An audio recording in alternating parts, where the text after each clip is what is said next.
Everyone welcome back to my channel. केमन आछो तोमरा सबाई? आबार किन्तु आमी कयेकदिन परे नतून एकटी भिडियो निये आसलाम। तो एखन जेहेतु बाड़ी एसेछि आर 2-3 दिनेर मध्य ढाकाओ बैक करब, तो भाबलाम जे जाओयार आगे पछंदेर एकटा रेसिपि करे नेওয়া যাক। আর সামনে হচ্ছে আমার দিদি আসবে, তো ওর জন্য আমি আর মা প্ল্যান করলাম যে হচ্ছে আমসত্ত্ব বানিয়ে রাখবো, যেহেতু ওর ওখানে এভাবে বানাতে পারবে না, যেহেতু দেশের বাইরে থাকে ও। আমরা ভাবলাম যে এবার করে রেখে যাই, ও যেহেতু বাড়ি আসতে আসতে আবার সেই পুজোর ভেতরে ততদিনে হয়তো ও চলে আসবে, তখন আর এভাবে আমের সিজন থাকবে না, করাও হবে না। আর ওর খুব পছন্দ আমার ভাগিনার বা আমার জামাইবাবু, তো ভাবলাম যে এবারই করে রাখি আমরা। এখানে আমরা পাকা আমের আমসত্ত্ব করব আজকে। তা আমগুলো কিন্তু জাস্ট চিপে রস বের করে নিয়েছি আমরা, যেহেতু আমটা পাকাই, কাঁচা পাকা আর কি, একটু টকটকও আছে, একদম পাকা না। তো সেই আমের আজকে আমসত্ত্ব করব। তা আমসত্ত্ব কিন্তু আমি এখানে দেখো, আমসত্ত্ব আমার মনে হয় খুব সিম্পল, একটু ধৈর্য ধরে অনেকক্ষণ ধরে একটু করতে হয়, কিন্তু খুব সিম্পল একটা রেসিপি আসলে। এখানে আমি রস কিন্তু ধীরে ধীরে জাল দিচ্ছি, বেশি জোরে দিচ্ছি না, তাহলে আবার লেগে যাবে। তার ভেতরে আমি দিয়ে দিয়েছি একটু বিট লবণ, তার ভেতরে আমি দিয়ে দিয়েছি একটু নাড়াচাড়া করে আর একটু কমিয়ে আমি এর ভেতরে দিয়ে দিলাম চিনি। এখানে আমি 2 থেকে 3 কাপের মতো চিনি দিয়েছি। তারপরে যে যেমন মিষ্টি খেতে পছন্দ করো সেরকমভাবে তোমরা অ্যাড করতে পারবো। আমি মোটামুটি অ্যাড করেছি, যাতে একটু টকটকও থাকে এরকম। আজকে 2 রকম আমসত্ত্ব করব। আমি করছি এখানে জাস্ট মিষ্টি দিয়ে একটা, আর আমার মা করছে হচ্ছে স্পাইসি একটা, ওটার মধ্যে সব স্পাইসি মশলা টশলা দিয়ে মা করছে আর চুলায়। তো 2 ভিডিও আমি একসাথে করতে পারিনি। এই দেখো জাল দিয়ে কিন্তু আমি অনেকখানি কমিয়ে নিয়েছি। এই যে দেখো আমসত্ত্ব কিন্তু আমার প্রায় হয়ে এসেছে, অনেকক্ষণ ধরে আমি জাল দিয়েছি, এতক্ষণ তো আর ভিডিওতে দেখানো সম্ভব না, যেহেতু অনেকক্ষণ জাল দিতে হয়। দেখো জাল দিয়ে আমি এরকম গাঢ় করে নিয়েছি।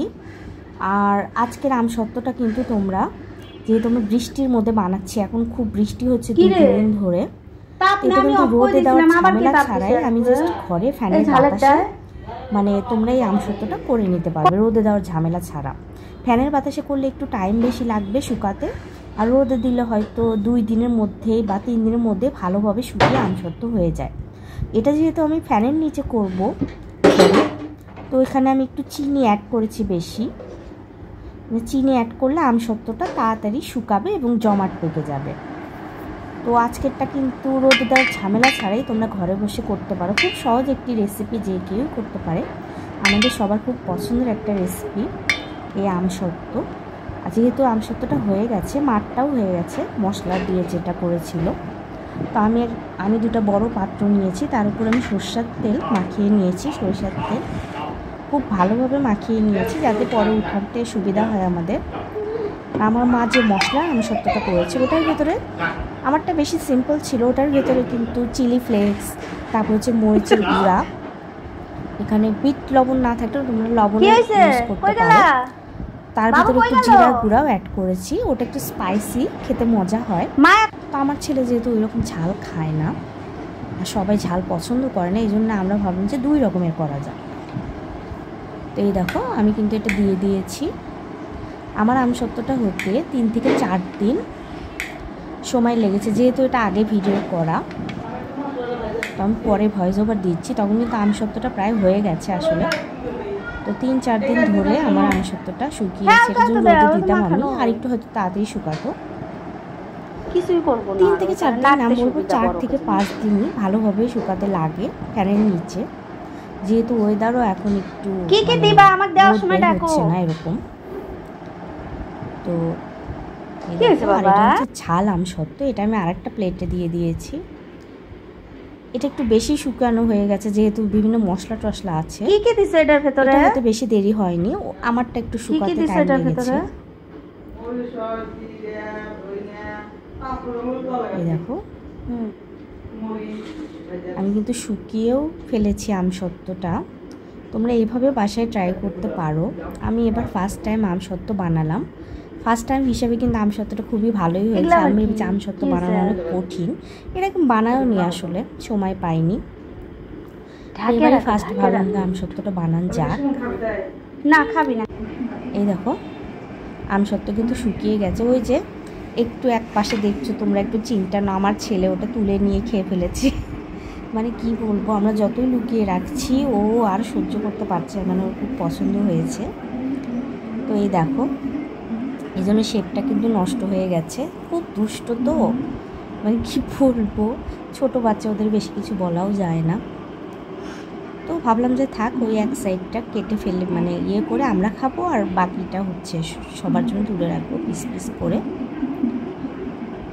তো এটাকে আমি এখন যেহেতু আমসত্ত্ব হয়ে গেছে, এটা হচ্ছে 5 দিনের দিন, আমসত্ত্বটা হয়ে গেছে। আমি ভাবলাম যে যেহেতু আমাদের যেতে হবে ঢাকায় আর কয়েকদিন আছে, তো ভাবলাম যে একদম পিস পিস করে ফ্রিজে রেখে যাই। আমি এরকম করে পিস পিস করে নিয়েছি। আমার কাছে ঝালটাই খেতে মজা লাগছিল বেশি, মিষ্টিটাও ভালো লাগে, কিন্তু স্পাইসি হলে আমার আরেকটু মজা লাগে।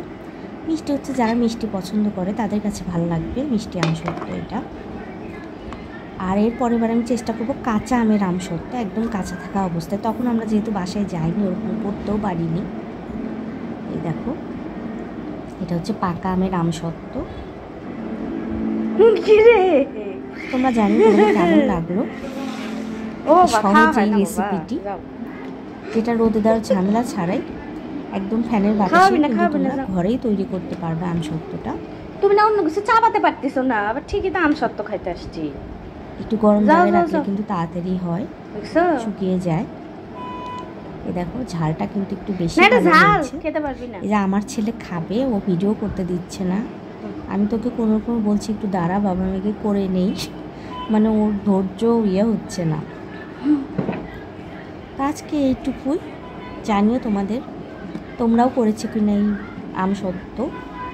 আজকের মতো এই পর্যন্ত, বাই।